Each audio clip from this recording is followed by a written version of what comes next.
예, 시장을 이겨라 주제입니다. 코스피 탄력이 뻗어갈 수 있을까 이렇게 읽고 싶습니다. 7월 전망과 함께 업종별 전략 세웁니다. 조현주 NH투자증권 연구위원 오셨습니다. 어서 오십시오. 안녕하세요.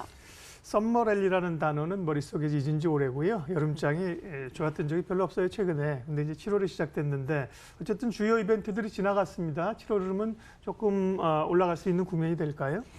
네, 일단은 지금 수출 지표라든가 아니면 2분기 실적에 대한 우려 때문에 좀 불확실성이 해소가 단기적으로 됐음에도 불구하고 이런 긍정적인 부분을 좀 반영하지 못하고 있는 것 같습니다. 중국이나 미국 주식시장은 좀 올라오는 반면에 한국은 안도랠리를 되게 크게 보이지 못하고 있는 것 같은데요. 일단 어제 발표된 차이신 중국 PMI 지표도 50선을 좀 하회하면서 경기에 대한 불안감은 여전하다라고 볼 수 있겠습니다. 네. 근데 저희는 일단은 뭐 더 악화되지는 않는다라는 점에서 봤을 때 지표는 좀 경기 지표는 시차를 두고 좀 개선될 수 있다라고 판단을 하고 있어서 지금의 우려가 좀 과도하지 않을까라는 생각을 좀 가지고 있고요.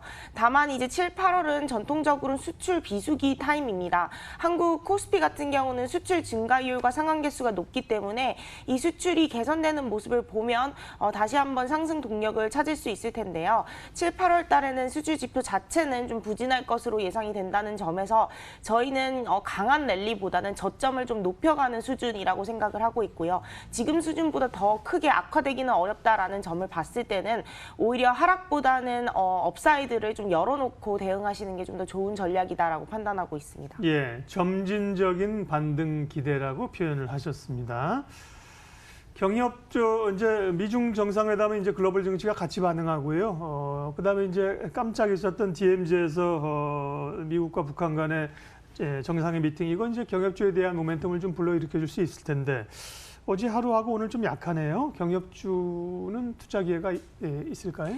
네, 일단은 뭐 중요한 점은 이번에 북미 회담으로 인해서 뭔가 돌파구를 찾았다라고 보기보다는 네. 이제 실무 협상이 실질적으로 진행된다라는 데 저희가 의미를 둬야 된다라고 보고 있습니다. 그래서 기존에 이슈가 됐던 점진적인 비핵화냐 아니면 포괄적인 비핵화냐 이 부분에 대해서 북한과 미국 간의 조율이 필요한 상황이고 앞으로 2, 3주간에 나오는 뉴스에 따라서 남북 경협주의 흐름은 좀 달라질 수 있다라고 판단을 하고 있는데요.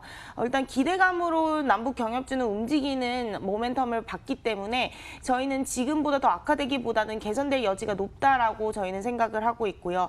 특히나 저희가 좀 더 긍정적으로 보는 이유 중 하나는 조 바이든이 민주당 토론회에서 네. 후보자인 조 바이든이 비핵화를 좀 강하게 가져가야 된다라고 비난을 했습니다. 트럼프의 정책을.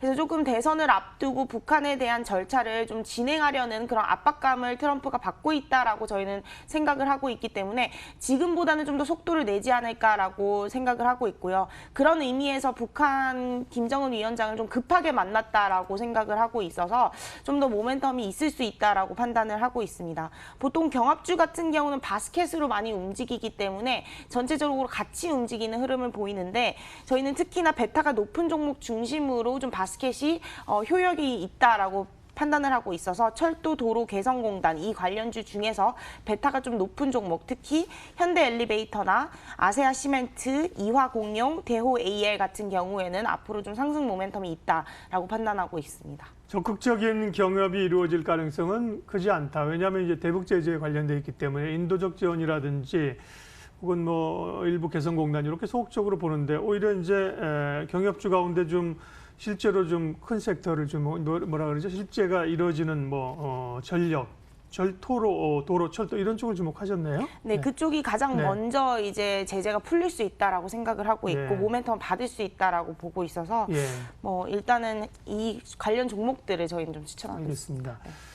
이중무역 협상이 재개된다는 소식으로 그동안 부진했던 경기 민감주가 살짝 좀 움직입니다. 어제 포스코를 대표로 해서 철강주, 화학주가 조금 움직이는데 글쎄요. 어떤 변화의 움직임이 있을까요?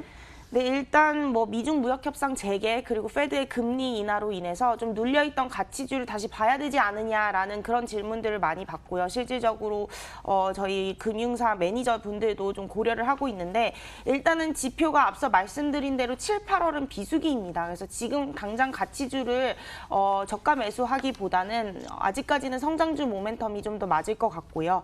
저희는 7, 8월 달에 이제 경기 전반적인 지표가 개선될 때까지는 좀 성장주, 특히 한국 고유의 모멘텀, 규제 완화에 대한 모멘텀이 있는 성장주를 좀 추천을 드리고 있습니다.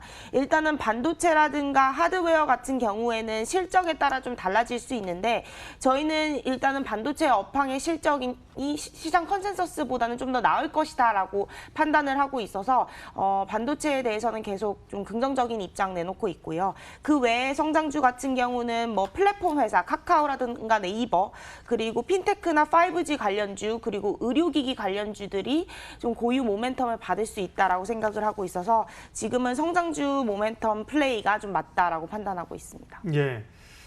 G20은 지나갔고요. 7월 시장에서 주목해야 될 변수들과 함께 지금 뭐 대략 조금 말씀을 하셨습니다만 업종별 투자 아이디어 다시 한번 얘기해 주시겠습니까? 네, 일단은 뭐 지금 당장 중요한 거는 실적인 것 같습니다. 네. 이번 주에 삼성전자 실적 가이던스가 발표가 되는데요. 시장 컨센서스는 6조 원입니다. 저희는 근데 6.4조 원으로 시장 네, 컨센서스보다 조금 좀 높게 예. 보는데 그 이유는 이제 환율 영향을 시장에서는 좀 적게 본다라고 생각을 하고 있고요.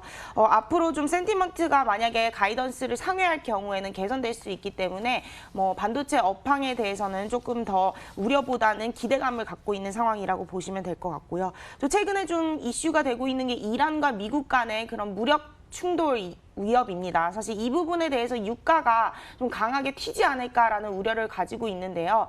일단은 7월 1일부터 2일, 그러니까 오늘 한 새벽 밤부터는 이제 결과가 나올 텐데 감산을 연장하는 결과를 좀 예상하고 있는 상황입니다. 그렇게 본다면은 이제 유가가 하락보다는 좀 상승 추세에 접어들 수 있다라고 판단을 하고 있고 이란과의 고조로 인해서 유가는 더 상승 압력을 받을 수 있다라고 판단을 하고 있어서 일단은 유가 같은 경우는 계속해서 상승세를 보일 수 있다라고 본다면 뭐 화학주라든가 정유주가 좀 단기적으로는 모멘텀을 받을 수 있다라고 보고 있습니다.